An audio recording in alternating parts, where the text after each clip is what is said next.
Good morning students. आज हम discuss करेंगे modern rule of debit and credit. हमने प्रीवियसली डिस्कस किया था traditional approach of debit and credit rules. Traditional approach के अंदर हमने 3 अकाउंट के बारे में बात करी थी, personal, real and nominal account.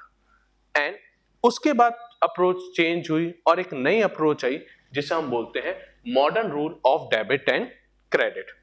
In this rule जो अकाउंट है वो क्लासिफाई हो गए 5 पार्ट्स के अंदर, that is assets, liability, capital, revenue and expenses. अब जो भी आपका अकाउंट है, कौन सा डेबिट होगा या क्रेडिट होगा, हम इनके बेसिस पे कि वो ट्रांजैक्शन लायबिलिटी के अंदर आ रहा है, वो ट्रांजैक्शन कैपिटल को अफेक्ट कर रहा है, वो ट्रांजैक्शन रेवेन्यू को अफेक्ट कर रहा है, एक्सपेंसेस को कर रहा है, एसेट्स को कर रहा है, उस ट्रांजैक्शन के बेसिस पे हम ये रूल अप्लाई करेंगे। ये रूल बहुत ही सिंपल है और इसके अंदर खाली हमें 2 ही चीजें याद रखनी है, क्या प्लस हो रहा है, क्या माइनस हो रहा है, या either increase or decrease. Yes, सबसे पहले हम बात करते हैं असेट्स की। In case of assets, if there is a increase in value, if there is an increase in value, अगर वैल्यू इंक्रीज हो रही है तो हम उसको क्या करेंगे, debit. If there is a increase in value, if there is a decrease in the value, तो हम उसको क्या करेंगे, क्रेडिट। हाउ, कैसे? If you purchase machinery, if you purchase machinery in cash, in this transaction, for example, purchase machinery in cash. In this transaction, 2 accounts are affecting. First, machinery, and the second is cash. Purchase machinery in cash, और जब भी किसी assets का नाम आता है students, हमेशा हम assets का नाम ही लिखते हैं। तो purchase machinery in cash, in this transaction 2 accounts are affecting, that is machinery and cash. और एज यू ऑल नो कि मशीनरी भी असेट्स है और कैश भी असेट्स है। Now as per this approach, अगर हमारे असेट्स इंक्रीज होती है तो हम उसको डेबिट करते हैं। तो जब आपने मशीनरी को परचेज किया तो आपके मशीनरी की वैल्यू, ये हम कर रहे हैं, हमारी असेट्स इंक्रीज हो रही है, तो हम मशीनरी को क्या करेंगे, डेबिट। अब बात करते हैं नेक्स्ट, कैश। कैश क्या हो रहा है, डिक्रीज हो रहा है, क्योंकि जब हमने मशीनरी को परचेज करी तो हमने पेमेंट किया, जब हमने पेमेंट किया तो हमारे पास से कैश गया, तो हमारा जो कैश है वो डिक्रीज हो गया। जब कैश डिक्रीज होगा तो हम उसको क्या करेंगे, credit. Okay, yes, let's take an another example. Building purchase in cash. Let's take another example. Furniture sold in cash. In this transaction, again, 2 accounts are affected. That is furniture, and the second is cash.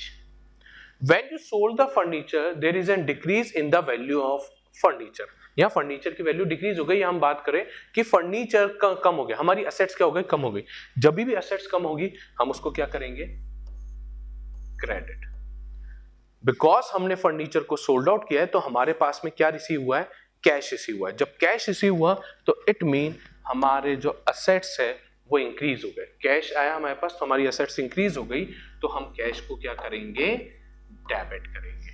Okay, yes, this point is clear. Move to the next point. Yes, liability. In case of liability, if there is a decrease in the liability, अगर liability decrease हो जाती है तो हम उसको करते हैं debit. And if there is a increase in the liability, तो हम उसको क्या करते हैं, credit. Liability decrease होगी तो debit, and liability increase होगी तो credit. Loan taken from bank, आपने बैंक से लोन लिया, एग्जाम्पल लेते हैं, लोन टेकन फ्रॉम बैंक। इस ट्रांजेक्शन के अंदर हमारे पास 2 चीजें अफेक्ट हो रही है। एक तो लोन, बैंक लोन लिया हमारी लायबिलिटी, और अगेन इस केस में जब आपने बैंक से लोन लिया तो आपकी लायबिलिटी इंक्रीज हुई डिक्रीज हुई? सर लोन लिया, लायबिलिटी इंक्रीज हुई बिकॉज हमें पे करना है। Yes, liability increase. जब लायबिलिटी इंक्रीज हो जाती है तो हम उसको क्या करेंगे? क्रेडिट। जब लायबिलिटी इंक्रीज हो जाएगी तो हम उसको क्या करेंगे? क्रेडिट।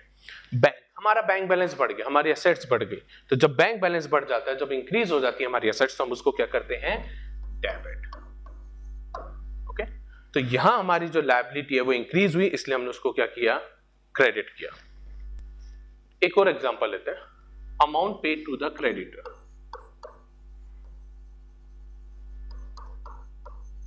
अमाउंट पेड टू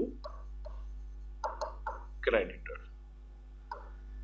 जब आपने क्रेडिटर को अमाउंट पे किया तो इस ट्रांजैक्शन के अंदर अगेन दो अकाउंट इफेक्ट हो रहे हैं। First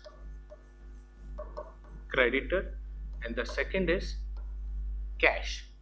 Creditor is a liability for us. Yes.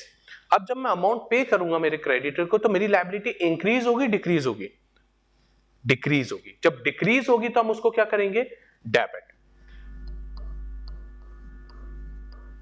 Okay, cash, cash assets है, कैश इंक्रीज हो रहा है डिक्रीज होगा, क्योंकि जब हम लायबिलिटी पे कर रहे हैं तो हमारे पास से कैश जा रहा है, कैश डिक्रीज हो रहा है। जब कैश डिक्रीज होगा तो हम उसको क्या करेंगे? Credit. Okay, yes. Same capital, क्योंकि कैपिटल और लायबिलिटी एक ही नेचर के है तो यहां पे भी एक ही इफेक्ट होगा।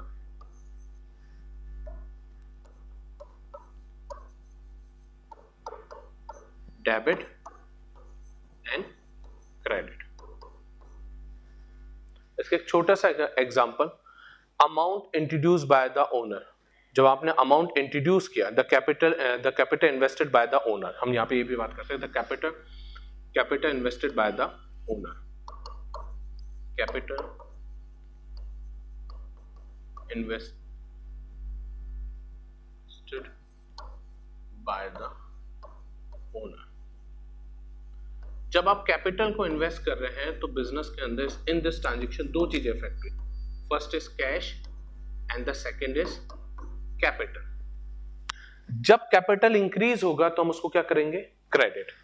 और हमारे बिजनेस के अंदर कैश आ रहा है, कैश असेट्स है, तो हम उसको क्या करेंगे? Debit. Okay, this point is clear? Yes. In case of revenue हमने ट्रेडिशनल अप्रोच में भी पढ़ा था कि all incomes are credit and all expenses are debit. तो अगर मेरी कोई इनकम है तो क्रेडिट, अगर कोई मेरे एक्सपेंसेस है तो डेबिट। सेम इसमें भी अप्लाई होता है। अगर मेरे रेवेन्यू आता है, मैं तो मेरे रेवेन्यू इंक्रीज होता है तो मैं उसको क्या करूंगा? क्रेडिट। और अगर मेरा रेवेन्यू डिक्रीज होता है तो मैं उसको क्या करूंगा? डेबिट। सर रेवेन्यू आएगा, हमने गुड्स सोल्ड किया, when you sold the goods तो आप सेल्स को क्या करोगे? क्रेडिट। ओके। कमीशन रिसीव, जब आपको कमीशन रिसीव हुआ तो आप कमीशन को क्या करते हो? Credit, because it is your income, और इनकम आपकी इंक्रीज हो रही है। डेबिट किस केस में होगा? हमारी इनकम कब डिक्रीज होती है? हमने एक ट्रांजैक्शन और पढ़ा है, गुड्स रिटर्न, ये हम बात करें sales return. In case of sales return हमारे एक्सपेंसेस नहीं होता है, sales return is decrease in the revenue. हमारा जो रेवेन्यू है वो डिक्रीज हो जाता है। हमने गुड्स को सोल्ड किए थे 10 लाख रुपीस के, आउट ऑफ 10 लाख 80,000 के गुड्स हमारे पास रिटर्न हो गए, तो जो 80,000 है वो हमारा रेवेन्यू क्या हो गया? डिक्रीज हो गया। तो डिक्रीज इन द रेवेन्यू, अगर मेरा रेवेन्यू डिक्रीज हो जाएगा तो मैं उसको क्या करूंगा? डेबिट करूंगा। ओके। और इनकम है, अगर मेरी कोई सेल है, इनकम है, तो मैं उसको क्या करूंगा? क्रेडिट करूंगा। Next, expenses, debit and credit। अगर मेरा कोई भी एक्सपेंसेस हो, if there is any expenses that is related to the rent, salary, stationery, printing, insurance, XYZ, जो भी मेरे एक्सपेंसेस, अगर एक्सपेंसेस हो रहे हैं, मेरे इंक्रीज हो रहे हैं, तो हम उसको डेबिट करेंगे। But due to some reason अगर वो मेरे एक्सपेंसेस डिक्रीज हो जाते हैं, just like a purchase return, we have purchased goods value of rupees 6 lakh rupees and out of 6 lakh हमने 50,000 का रिटर्न कर दिया ड्यू टू द डिफेक्ट या किसी भी रीजन से, तो वहां वो मेरे एक्सपेंसेस क्या हो गए, डिक्रीज हो गए। जब मेरे एक्सपेंसेस डिक्रीज हो जाएंगे तो हम उसको क्या करेंगे, क्रेडिट करेंगे। ओके, एक छोटा सा एग्जांपल ले लेते हैं हम इसके लिए। Goods return bye debtor. In this transaction दो चीजें अफेक्ट हो रही है, दैट इज गुड्स रिटर्न, जब गुड्स को रिटर्न कर रहा है तो it is a sales return and another is debtor। तो सेल्स रिटर्न क्या है, हमारी इनकम क्या हो गई, डिक्रीज हो गई। अगर मेरी इनकम मतलब मेरी रेवेन्यू डिक्रीज होती है तो हम उसको क्या करते हैं, डेबिट। ओके, हम उसको क्या करेंगे, डेबिट। एंड माय असेट्स, जो मेरी असेट्स है, क्योंकि डेटर मेरे लिए क्या है, असेट्स, तो मेरी असेट्स डिक्रीज हो गई क्योंकि मुझे डेटर से कम पैसे लेने पड़ेंगे। जब असेट्स डिक्रीज होती है तो हम उसको क्या करते हैं, credit. Okay, yes, I hope ये अब आपको आज के जो मॉडर्न अप्रोच है, रूल्स है, वो समझ में आए होंगे। तो थैंक यू सो मच।